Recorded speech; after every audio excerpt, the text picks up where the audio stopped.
췌장암 발견은 왜 초기 발견이 어려울까요? 췌장암은 초기 발견이 어려운 여러 가지 이유가 있는데요. 어떤 암이든 마찬가지겠지만 초기에는 뚜렷하지 않은 증상입니다. 췌장암은 초기 단계에서 뚜렷한 증상을 나타내지 않거나 다른 소화기 질환과 유사한 비특이적인 증상들, 예를 들면 소화불량이라든지 피로, 체중 감소, 소화불량, 피로, 체중 감소는 대부분의 소화기 암 초기 증상으로 나타날 수 있거든요. 소화기 암뿐만 아니라 다른 양성의 질환에서도 흔히 발생할 수 있기 때문에 췌장암을 처음부터 의심하기는 어렵습니다. 두 번째는 췌장의 해부학적 위치인데요. 췌장은 위치를 말씀드리면 명시부가 위가 있고요. 위를 이렇게 드러내면 위 뒷부분에 췌장이 있거든요. 췌장은 복부의 깊숙한 곳에 위치해 있어서 초기에 종양이 커져도 쉽게 느껴지지가 않습니다. 종양이 일정 크기 이상으로 커지지 않으면 신체 검사나 초음파로 쉽게 확인할 수가 없습니다. 세 번째는 복부 초음파 검사의 한계인데요. 복부 초음파로 췌장이 두부, 체부, 꼬리부까지 아주 정확하게 관찰되면 얼마나 좋겠습니까마는 췌장은 깊숙한 곳에 위치하고 복부 초음파로 주변 장기의 공기나 내장 지방 등으로 인해서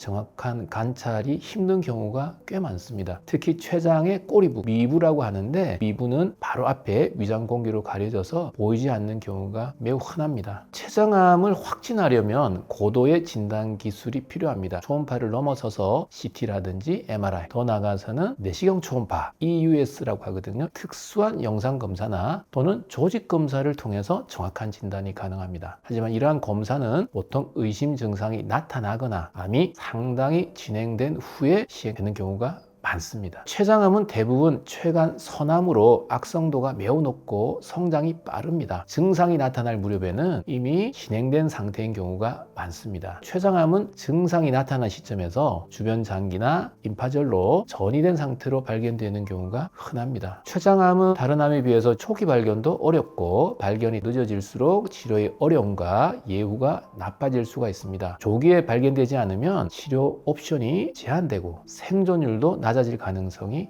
큽니다. 췌장암의 고위험군이라면 췌장암의 가족력, 만성 췌장염의 여부, 당뇨병이 있는지, 흡연 등 고위험군이 있는 분들은 정기적인 검진과 모니터링을 통해서 조기 발견을 시도하는 것이 가장 중요합니다. 특히 고위험군은 증상이 없더라도 정기적으로 복부 초음파 검사를 받아보시고 만약에 의심되는 병변이 있으면 CT나 MRI, 필요하면 내시경 초음파 검사를 통해서 확인을 받는 것이 중요합니다. 결론적으로 췌장암은 조기 발견이 어렵지만 위험 요인을 알고 적극적으로 관리하고 정기 검진을 통해서 췌장암의 조기 진단과 치료 가능성을 높일 수가 있습니다.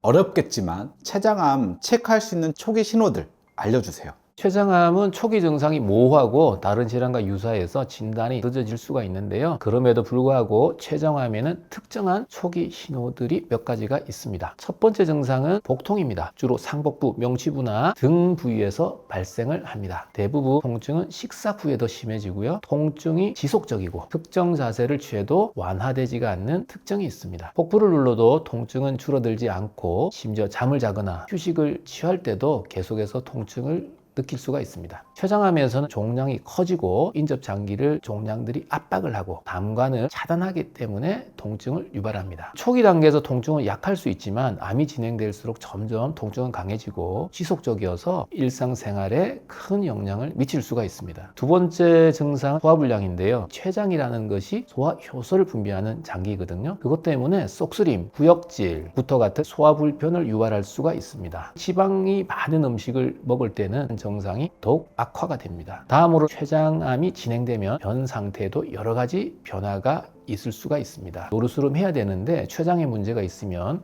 회색변, 흰색변이 나오게 되는데 그 이유는 췌장암으로 인해서 담관이 막히면 담즙이 소장과 대장을 통해 변으로 충분히 배출되지 않게 되어 가지고 변이 밝은 회색 또는 흰색으로 변할 수가 있습니다. 두 번째는 기름지고 떠다니는 변인데요. 췌장암은 소화효소의 분비를 방해하기 때문에 음식물이 제대로 소화되지도 않고 지방이 소화되지 않은 채로 변에 남게 됩니다. 변이 기름지거나 둥둥 떠다니는 특성을 가질 수가 있습니다. 이런 변은 종종 강한 악취를 동반합니다. 세 번째는 췌장암이 소화 시스템에 영향을 미치면 변비나 설사와 같은 문제가 발생할 수가 있습니다. 초기에는 가벼울 수도 있지만 시간이 지나면서 자주 심하게 발생할 수 있습니다. 변의 패턴이 변화가 생기면 병원 방문을 고려할 시점이 될 수도 있습니다. 네 번째가 체중 감소인데요. 체중 감소는 대부분의 암의 하나의 증상입니다. 원인 불명의 체중 감소가 발생할 수 있습니다. 운동을 열심히 했다거나 다이어트를 해서 한 달에 1, 2kg 정도가 아니라 특별히 다이어트 하지도 않았는데 원인을 잘 모르게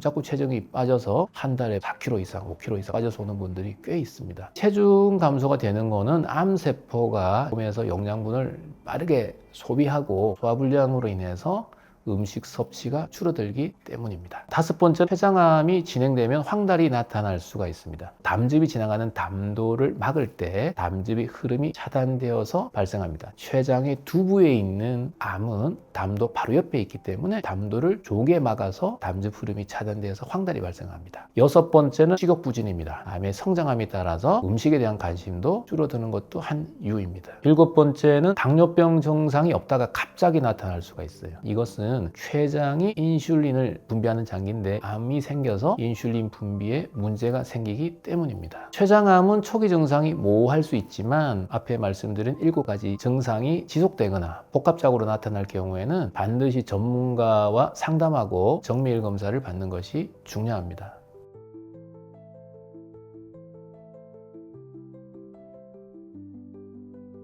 췌장암을 예방하기 위해 꼭 필요한 체크리스트 같은 것들은 어떤 것들이 있을까요? 췌장암은 조기 발견이 어려운 질병으로서 예방이 무엇보다 중요합니다. 몇 가지 생활 습관을 개선함으로써 췌장암 위험을 줄일 수 있는데요. 첫 번째는 건강한 식습관을 유지입니다. 췌장암 예방을 위해서는 채소와 과일을 충분히 섭취하는 것이 좋습니다. 비타민, 미네랄, 항산화 물질이 풍부한 채소와 과일은 암 예방에 큰 도움이 됩니다. 지방 섭취를 줄이기 위해서 특히 동물성 지방을 피하고 오메가3 지방산이 풍부한 생선 같은 건강한 지방을 선택하는 것이 좋습니다. 마지막으로는 과도한 설탕과 가공식품의 섭취를 줄이는 것도 중요합니다. 두 번째는 흡연 및 음주 제한인데요. 흡연은 췌장암의 주요 위험 요소 중에 하나입니다. 금연을 하시게 되면 췌장암 예방에 큰 도움이 됩니다. 과도한 음주는 췌장염과 췌장암을 유발할 수 있기 때문에 음주는 적당히 하시거나 아예 피하는 것이 좋습니다. 세 번째로는 건강한 체중 유지가 필요합니다. 비만은 췌장암뿐만 아니라 여러 질병의 위험을 높이기 때문에 규칙적인 운동과 균형 잡힌 식사를 통해서 건강한 체중을 유지하는 것이 중요합니다. 정기적인 운동도 중요한 예방 방법인데요. 주 150분 이상, 하루에 30분씩 일주일에 5일 정도의 중간 강도 이상의 운동을 목표로 꾸준히 운동을 하시면 체중 관리뿐만 아니라 전반적인 건강과 면역 시스템 강화에도 도움이 됩니다. 당뇨병이 있으면 췌장암이 위험이 증가할 수가 있습니다. 혈당 수치를 잘 관리하고 규칙적인 운동, 건강한 식습관은 당뇨병 관리에 큰 도움이 됩니다. 췌장암은 가족력이 있는 사람들에서 더 자주 발생한다고 알려져 있습니다. 정기적인 검진을 통해서 가족력 있는 분들은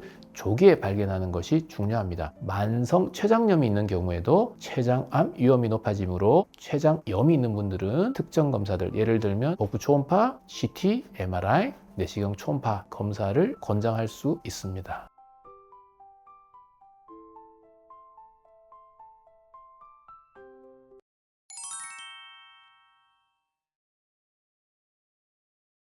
원장님, 고혈압에 대해서 여러 가지 말들이 많아요. 높아도 괜찮다, 아니다, 약을 먹어야 된다. 어떤 게 맞고 어떤 게 틀릴까요? 고혈압에 대한 여러 가지 오해가 있을 수 있습니다. 대표적인 오해와 진실을 한번 정리해 드리겠습니다. 첫 번째는 고혈압이 조금 높아도 괜찮다. 혈압이 조금 높더라도 그 정도는 문제되지 않는다. 진실을 말씀드리면 고혈압은 서서히 혈관에 부담을 주고 심혈관계 질환의 위험을 크게 높입니다. 혈압이 조금 높더라도 장기적으로는 합병증을 유발할 수 있기 때문에 조금이라도 높은 혈압은 관리하는 것이 중요합니다. 특히 심혈관 질환이나 뇌졸중, 신장 질환의 위험을 증가시키기 때문에 적절한 치료와 관리가 필요합니다. 두 번째는 약을 꼭 먹어야 한다. 고혈압 약을 먹지 않으면 심각한 문제가 생긴다라는 것에 대해서는 약물 치료는 고혈압을 조절하는 중요한 방법이지만 모든 고혈압 환자에게 약물이 필요한 것은 아닙니다. 생활 습관을 개선하고 식습관을 조절하면 혈압을 충분히 낮출 수 있는 경우도 있습니다. 하지만 혈압이 지속적으로 높고 생활 습관 변화만으로는 관리가 어려운 경우에는 약물 치료가 필요할 수 있습니다. 세 번째는 고혈압 약을 한번 먹으면 평생 먹어야 된다. 고혈압 치료는 종종 아주 오랜 기간 동안 지속적으로 하는 게 중요하지만 생활 습관 개선과 함께 혈압이 안정되면 목표한 혈압보다 더 좋게 아래로 조절되면 약을 줄이거나 중단할 수 있는 경우도 있습니다. 이런 경우에는 본인 스스로가 이 정도면 괜찮겠지 해서 약을 줄이거나 끊으시면 안 되고 의사의 조언을 받아서 조절하는 것이 중요합니다. 네 번째는 고혈압은 나이가 들어서 오는 것으로 당연한 것이다 라는 것인데요. 나이가 많아지면서 물론 발생할 수 있지만 나이에 따라서 발생한다고 해서 무조건적으로 다 그런 것은 아닙니다. 식이요법, 운동 등 건강한 생활 습관을 유지하면 나이에 관계없이 혈압을 잘 관리할 수도 있습니다. 다섯 번째는 고혈압은 증상이 없기 때문에 증상이 없다면 치료할 필요가 없다인데 고혈압은 증상이 없는 경우가 대부분이죠. 혈압이 아주 높으면 두통이 있거나 TV에서 보듯이 뒷목이 아플 수 있겠지만 진료실에 진단되는 고혈압 환자는 증상은 없습니다. 하지만 고혈압이 방치되면 심장, 뇌, 콩팥 큰 영향을 미칠 수 있기 때문에 증상이 없어도 합병증 예방 차원에서 관리하고 치료하는 것이 중요합니다. 여섯 번째 오해는 스트레스만이 고혈압의 주요 원인이고 큰 원인이다 라는 것인데 고혈압의 주요 원인은 유전적인 요인과 과도한 염분 섭취 또는 운동 부족, 과체중 등 생활 습관에 문제가 있는 경우가 많거든요. 스트레스만으로 고혈압이 생기지는 않지만 스트레스가 높을 때 혈압이 일시적으로 아주 높게 상승할 수는 있고 혈압 관리에 부정적인 영향을 미치는 것은 사실입니다.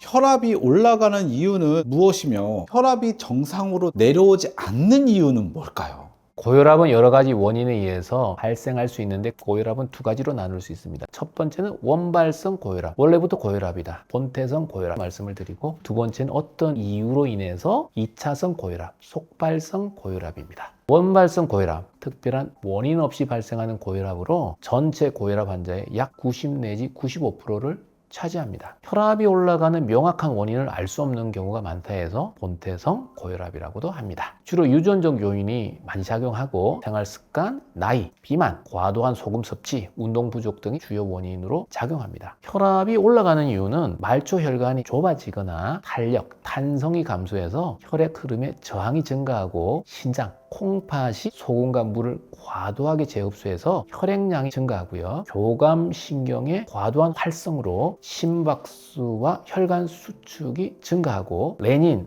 안지오텐신, 알도스테론의 호르몬 시스템이 과활성화되어서 혈관 수축과 몸에 수분이 많아지는 걸 체액저류라고 하는데 두 가지가 혈압 상승에 영향을 미칩니다. 속발성 고혈압, 2차성 고혈압이라고 하는 것은 다른 질환이나 외부 요인에 의해서 발생하는 고혈압입니다. 예를 들어서 신장 질환이 있다거나 부신의 알도스테론증이 있다거나 갑상선 질환이 있거나 여러 가지 내분비 질환이 있을 때 2차적 고혈압이 잘 발생하고요. 약물, 특히 스테로이드나 경구 피임약도 속발성 고혈압을 유발할 수가 있습니다. 수면 무호흡이 있는 분들도 2차성 고혈압을 잘 유발한다고 알려져 있습니다. 속발성 고혈압은 어떤 원인이 있어서 2차적으로 생긴 것이기 때문에 유발되는 질환이 치료되거나 외부 요인이 사라지면 정상 혈압으로 조달되는 경우가 많습니다. 젊은 연령에서 갑자기 고혈압이 발생한 경우에는 다른 원인에 의해서 생긴 것은 아닌지 원인을 찾는 검사를 받아보아야 합니다. 검사를 받았는데도 특별한 원인이 발견되지 않는다면 생활 습관 교정을 시도해보고 그럼에도 불구하고 지속적으로 안정시 혈압 병원에 오셔서 한 10분 내지 15분 휴식을 취한 후에 재었을 때 혈압이 140에 90을 지속적으로 넘는다면 혈압약을 드시는 것이 안전합니다.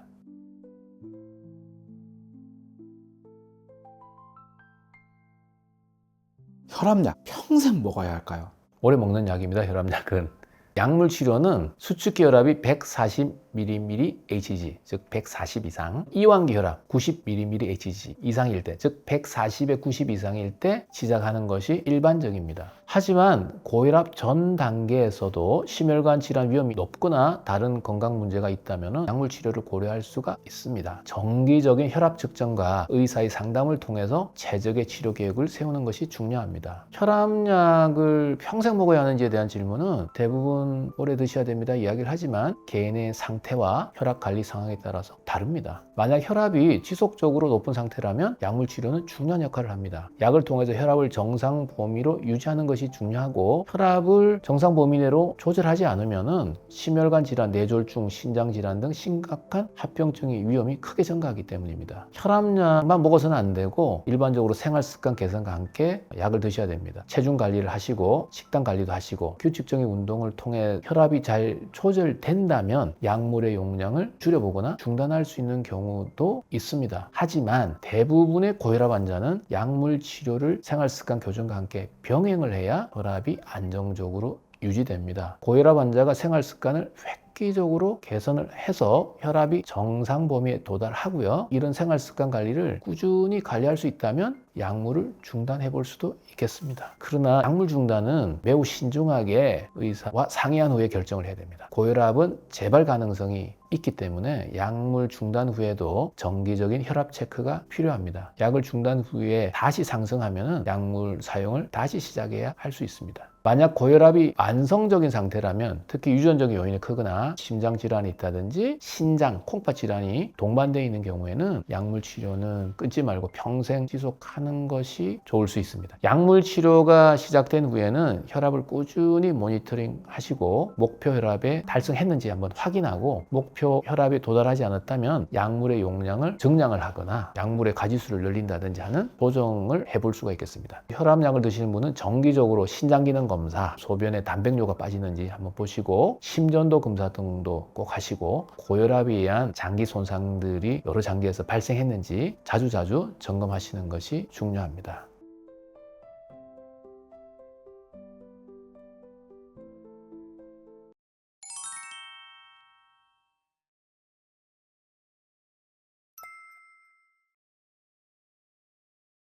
고지혈증이 있다는 말은 몸속의 콜레스테롤 수치가 높다는 말입니다. 고지혈증과 콜레스테롤 별개로 생각하시는 분들이 있는데 같은 말이거든요. 고지혈증 또는 이상지질혈증이라 그러는데, 이것을 방치하면 몸속에서 혈관 건강을 서서히 망가뜨려서 여러 심각한 질병으로 이어질 수가 있습니다. 고지혈증을 치료하려고 예를 쓰는 이유는 혈관 질환을 안 생기도록 하기 위함입니다. 고혈압과 당뇨 치료를 열심히 하려고 하는 이유는 혈관 건강을 유지하기 위함입니다. 고지혈증을 오랫동안 치료하지 않고 방치를 하면요, 나쁜 콜레스테롤이 혈관벽에 기름때처럼 쌓여서 죽상경화반을 형성하고 혈관벽을 좁게 만듭니다. 죽상경화반이란 무엇이냐면, 죽처럼 생긴 걸쭉하고 끈적한 형태로 지방과 콜레스테롤과 칼슘, 염증 세포 찌꺼기들이 죽처럼 뭉쳐 있는 상태를 말합니다. 죽상경화반이 어느 순간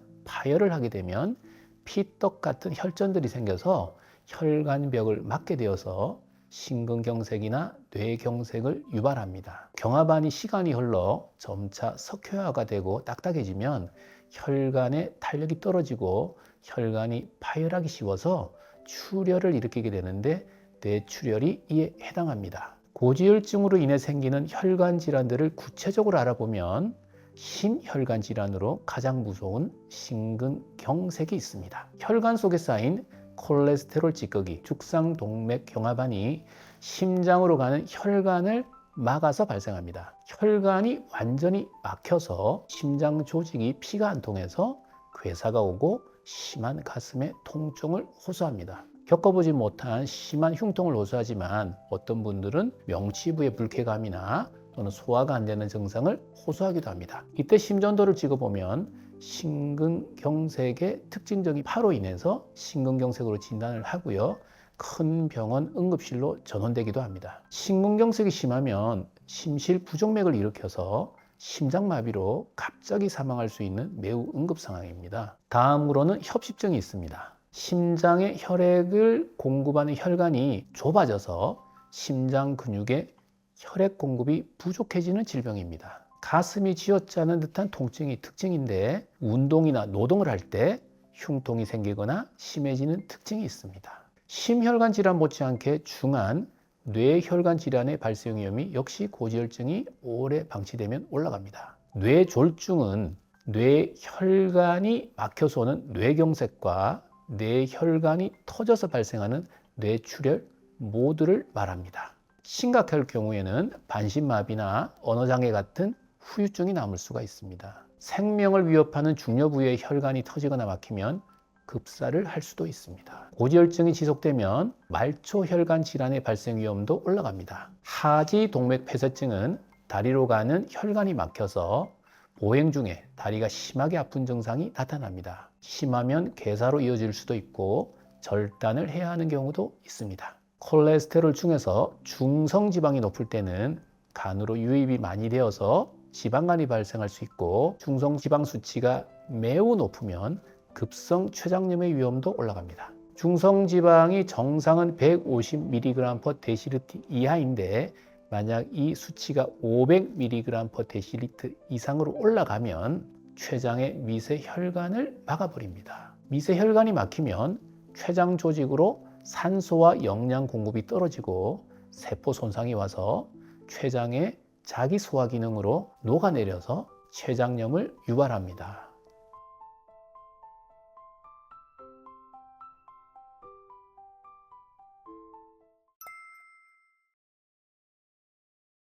병원에 처음 오셔서 고지혈증이 있으면 바로 약물 치료를 하기보다는 음식과 운동을 통한 생활습관 교정을 먼저 해보십시오 라고 말씀을 드립니다. 본인이 할 수 있는 생활습관 교정으로는 달지 않고 기름지지 않게 먹고 운동하세요 라고 말씀을 드립니다. 조금 더 자세하게 말씀드리면 다음과 같습니다. 포화지방산의 섭취를 줄여야 합니다. 소고기, 돼지고기 등은 눈에 보이는 기름은 잘라내고 살코기만 드시라고 합니다. 닭고기나 오리고기 등 가금류는 껍질은 가능한 안 드시는 것이 좋습니다. 베이컨, 소세지, 햄 등 육가공식품은 가능한 드시지 않습니다. 버터, 크림, 치즈 섭취를 줄입니다. 라면은 가능한 드시지 마실 것을 권합니다. 라면을 자주 드시는 분은 혈액 검사를 해보면 중성지방이 매우 높게 측정되는 때가 많습니다. 우유는 드시되 저지방 우유로 드시기 바랍니다. 계란은 노른자를 1개 이상 안 드시는 것이 좋습니다. 생선 알이나 내장,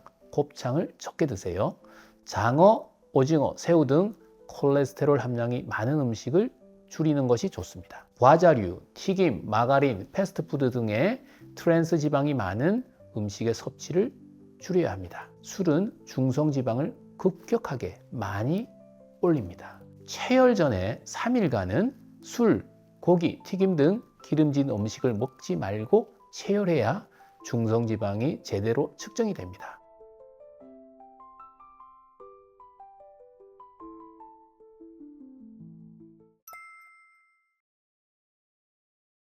운동으로 생활 습관을 교정해도 콜레스테롤이 정상 범위에 들어오지 않는 이상 지질 혈증의 경우에는 약물 치료를 병행하는 것이 심혈관 질환을 예방을 해서 생존을 늘린다는 것이 오래전부터 여러 연구에 의해서 증명이 되어 있기 때문에 생활 습관 교정과 함께 약물 치료를 하는 것이 안전합니다. 다만 한번 드시면 혈압약처럼 오랫동안 드셔야 하고요. 일부이기는 하지만 약물 부작용이 있기 때문에 약물 치료를 꺼려 하시는 분이 적지 않습니다. 걱정되는 3가지 큰 부작용은 빈도는 적으나 근육통이 올 수 있고요. 근육 효소 수치가 올라갈 수 있습니다. 2번째로는 간 수치가 약간 올라갈 수 있습니다. 고지혈증 치료 약물인 스타틴에 의한 간 수치 상승은 기존보다 약간 올라가는 정도이고 100 이상 심하게 올라가는 경우는 매우 드물게 관찰됩니다. 제일 걱정하는 부작용은 인슐린 저항성을 증가시켜서 당뇨 발생 위험을 올리는 것인데요. 고지혈약을 먹어야 하는 대부분 환자분들이 당뇨병이 이미 있거나 당뇨병 전 단계 상태인 분들이 많은데 특히 당뇨병 전 단계인 분들이 약을 먹고 당뇨병에 빠지는 것이 아닌지 걱정을 많이 합니다. 실제로 당뇨병 발생 위험을 높이기 때문에 약을 복용하는 것이 실보다 득이 훨씬 많으므로 당뇨병 발생 여부를 잘 관찰하면서 생활습관 교정과 함께 드시자고 말씀을 드리고 있습니다. 생활습관 교정만으로 고지혈증이 조절된다면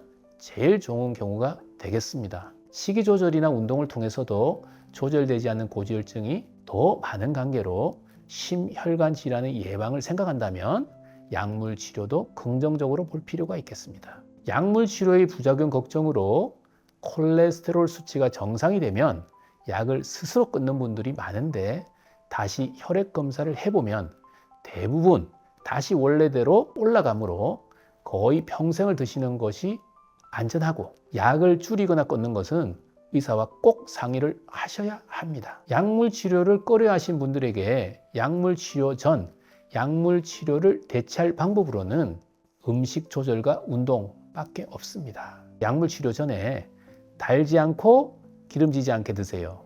그리고 꼭 운동하세요. 3가지 뿐입니다 라고 말씀을 드립니다. 실제로 열심히 실행해서 몇 달 뒤 혈액 검사를 해보면 콜레스테롤 수치가 정상이 되어 있는 분들을 적지 않게 경험합니다. 식이요법은 전문 임상영양사의 식단 점검을 받는 것도 도움이 됩니다. 식사를 규칙적으로 하고 과식을 하지 않습니다. 채소와 해조류 등 섬유소를 자주 섭취합니다. 규칙적인 운동은 지방 대사에 영향을 미쳐서 중성지방과 나쁜 콜레스테롤을 감소시키고 좋은 콜레스테롤은 증가시킵니다. 혈관 내피세포의 기능을 향상시켜서 고지혈증으로 발생할 수 있는 동맥경화나 혈관 질환을 예방하는 역할을 합니다.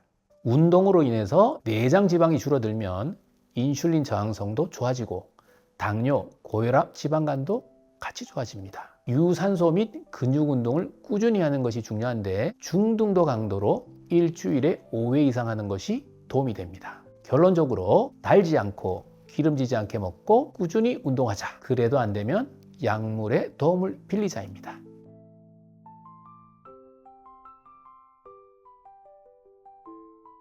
이상 유수영 송내과 원장 유수영이었습니다.